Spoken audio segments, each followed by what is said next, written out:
আজ আমরা জানব ভারত কিভাবে হায়দ্রাবাদকে দখল করে। তখনকার সময় হায়দ্রাবাদের আয়তন ছিল প্রায় ফ্রান্সের চেয়েও বেশি এবং এটি ছিল এই উপমহাদেশের একটি ধনী ও সমৃদ্ধ রাজ্য। 1324 সালে মুসলমানরা ওই প্রদেশ শাসন করা শুরু করে। তখনকার সময় সেই শাসক গোষ্ঠীকে নিজাম বলে ডাকা হতো।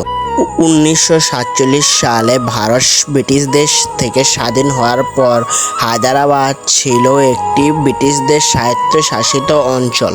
তখনকার সময় নিজাম ওসমান আলী খান ভারত কিংবা পাকিস্তানে কোনোটিতে যোগ দিতে তিনি চাননি।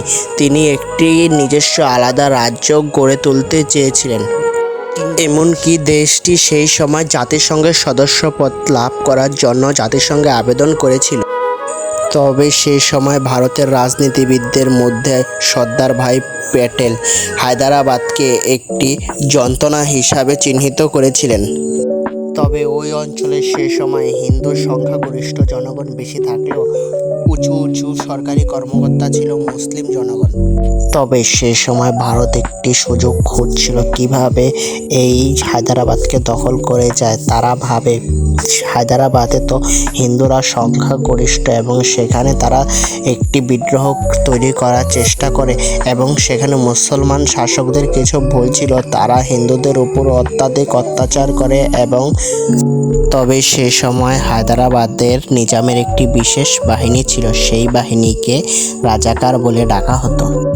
তখনকার সময় ভারতের রাজনীতিবিদদের মধ্যে বিশেষ করে সর্দার ভাই প্যাটেল হায়দ্রাবাদে সামরিক আগ্রাসনের একটি সুযোগ খোঁজে এবং তিনি মনে করেন তারা যদি হায়দ্রাবাদে আক্রমণ করেন সেখানে হিন্দু সংখ্যাগরিষ্ঠতা বেশি থাকার কারণে তারা সুবিধা পাবেন এবং খুব সহজে তারা হায়দ্রাবাদকে দখল করতে পারবেন।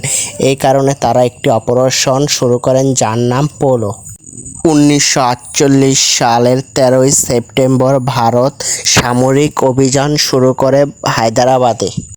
এই অভিযান চলে 5 দিন ধরে। সেই সময় ভারতীয় বাহিনীর তুলনায় নিজামের বাহিনী কিংবা সেনাবাহিনী ছিল ছোট। তারপর হায়দ্রাবাদের নিজাম এই যুদ্ধে পরাজয়ের কারণে 1948 সালের 18 সেপ্টেম্বর ভারতীয় বাহিনীর কাছে আত্মসমর্পণ করেন এবং তিনি ভারতের সাথে যোগদান করতে নিজেকে সম্মত জানান। দেখুন, তিনি ছিলেন এক সময়ে সম্রাট। তারপর যখন ভারত এটি দখল করে তাকে ঝুঁকে ভারতের মন্ত্রীদের প্রণাম করতে হয়েছিল। এভাবে ভারত এটিই ছিল আমাদের এই দক্ষিণ এশিয়ার মধ্যে সবচেয়ে বড় ভূখণ্ড দখলের ইতিহাস, যার ইতিহাস শুরু হয় ভারতের দ্বারা।